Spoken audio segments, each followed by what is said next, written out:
গত ৪৩ বছর ধরে ঢাকার ধামরায় পাশাপাশি অবস্থান করছে একটি মসজিদ ও মন্দির।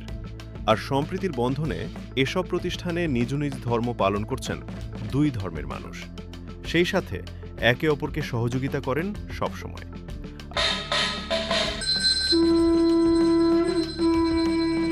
আর এই সম্পর্ক নিয়ে গর্বিত এখানকার বাসিন্দারা। এই মন্দিরে আমরা পূজা পার্বণ যাই করি, আমাদের কোনো সমস্যা হয় না। মসজিদে কমিটি মসজিদের মতন চালায়, আমরা আমাদের মতন চালাই। ওই আজানের সময় আমরা একটু পূজা পার্বণ বন্ধ রাখি, ওই টাইমটা 7টা বা 6টার দিকে পূজা হয়, যেটা ফজর আজানের নামাজের পরপরই আমাদের পূজাটা শুরু হয়, এবং মাগরিবের যে আজান হয়, নামাজ হয়, নামাজের পরপরই আমাদের আবার মন্দিরে পূজাটা শুরু হয়।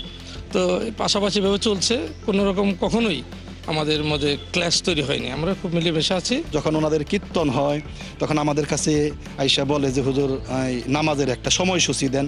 আমরা নামাজের সময়সূচি দিলে ওই সময় ওরা বন্ধ রাখে।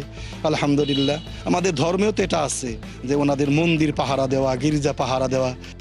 ১৯৯৮ সালে ধামরাই উপজেলার সুয়াপুরে শিবকালী বট মন্দির স্থাপন করেছিলেন তৎকালীন জমিদার বাবু কালীকিঙ্কর রায় বাহাদুর।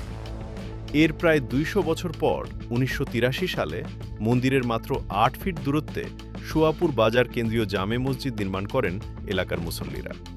তখন থেকেই পাশাপাশি এই ধর্মীয় প্রতিষ্ঠানে চলছেছে যার যার প্রার্থনা। এলাকার মুসলিমরা জানান, আজানের সময় নির্দিষ্ট সময়ে নামাজ আদায় করতে মসজিদে যান তারা। আর সে সময় মন্দিরের ধর্মীয় কার্যক্রম বন্ধ রাখেন সনাতন ধর্মাবলম্বীরা।